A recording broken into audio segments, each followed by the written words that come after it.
கிறிஸ்துவில் பிரியமானவர்களே, ஆண்டவராக இயேசு கிறிஸ்துவின் நாமத்திலே உங்கள் யாவரையும் வாழ்த்தி ஆசீர்வதிக்கிறேன். இந்த நாளுக்கென்று தேவன் நமக்கு அருளி இருக்கும் ஜீவ வார்த்தை 2 நாளாகமத்தின் புஸ்தகம் 20ஆம் அதிகாரம் 17வது வசனத்தின் ஒரு பகுதியாயிருக்கிறது. நீங்கள் தரித்து நின்று கர்த்தர் உங்களுக்கு செய்யும் ரட்சிப்பை பாருங்கள், பயப்படாமலும் கலங்காமலும் இருங்கள்.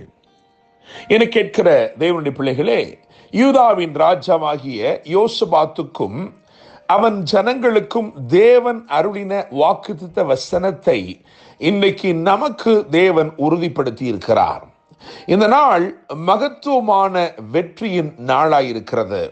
Today is a day of majestic victories. மகிமையான ஆசீர்வாதங்களின் நாளாகவும் இந்த நாள் இருக்கிறது.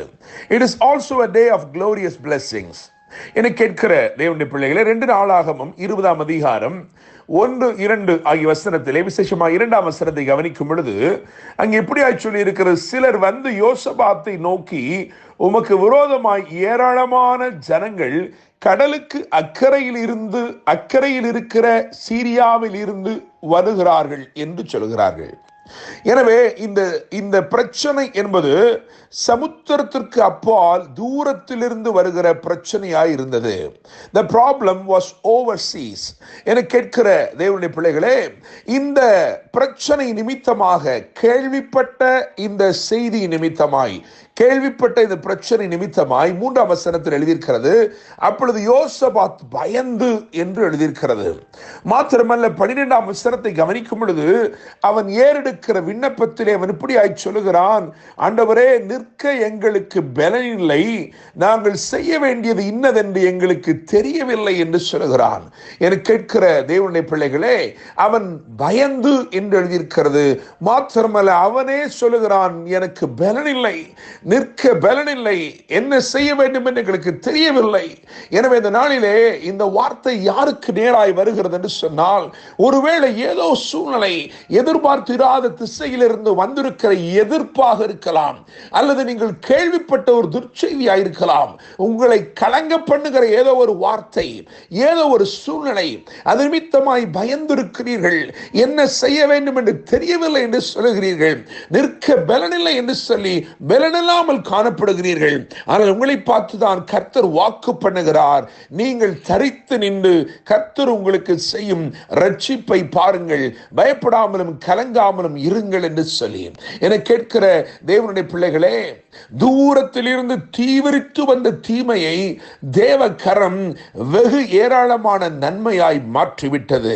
நான் நம்புகிறேன், விசுவாசிக்கிறேன், உங்களுக்கு விரோதமாய் எழும்பி நிற்கிற தீமைகள் எதுவாயிருந்தாலும் இந்த நாளிலே உங்களுக்காக யுத்தம் செய்கிற தேவன், உங்களுக்காய் கிரியை செய்கிற தேவன் அந்த தீமையை ஏராளமான நன்மையாக நிச்சயமாய் மாற்றுவார்.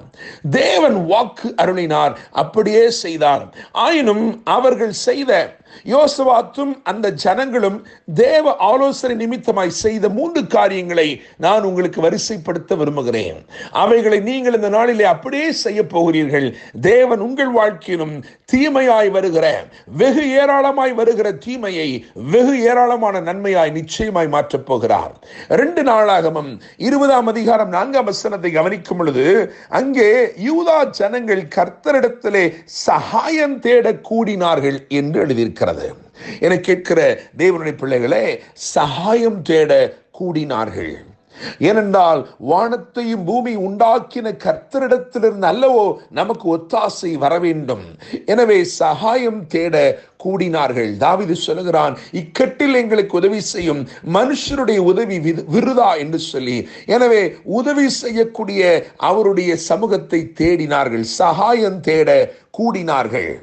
இரண்டாவதாக 2 நாளாகமும் 20ஆம் அதிகாரம் 19ஆம் வசனத்தை பார்க்கும் பொழுது அங்கே எழுதியிருக்கிறது, கோகாத்தியரின் புத்திரரிலும் கோராகியரின் புத்திரரிலும் இருந்த லேவியர் எழுந்திருந்த இஸ்ரவேலின் தேவனாகிய கர்த்தரை மகா சத்தத்தோட கெம்பீரமாய் துதித்தார்கள்.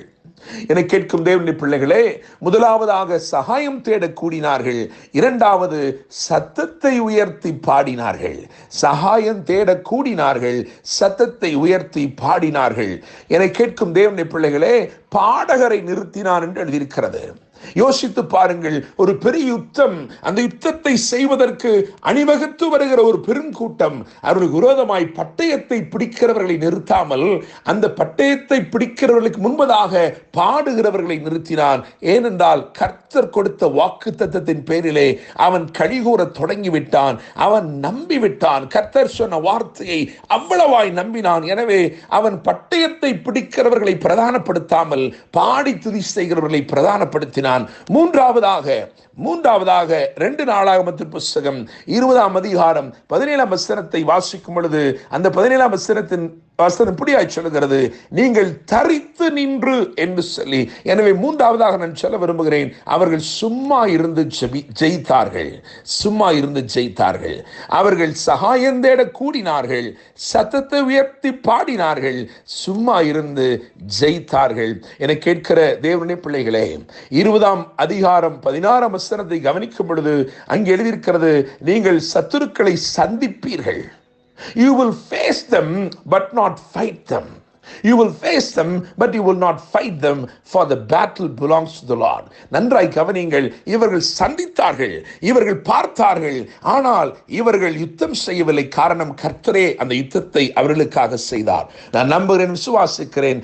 இந்த நாளிலே கர்த்தர் உங்களை பார்த்து பிடித்தான் சொல்லுகிறார், பாருங்கள், பாடுங்கள், பரிபூர்ண ஆசீர்வாதங்களை பெற்றுக் கொள்ளுங்கள். நான் நம்புகிறேன், தூரத்திலிருந்து தீவிரித்து வருகிற தீமையை உங்களுக்கு விரோதமாய் உங்களை அழித்து போட வேண்டும் என்று வருகிற அந்த பெரிய தீமையை தேவன் இன்றைக்கு அளவற்ற நன்மையாய் மாற்றி உங்களை ஆசீர்வதிக்க போகிறார். என்று அன்புடன் pastor Daniel Moses. God bless you.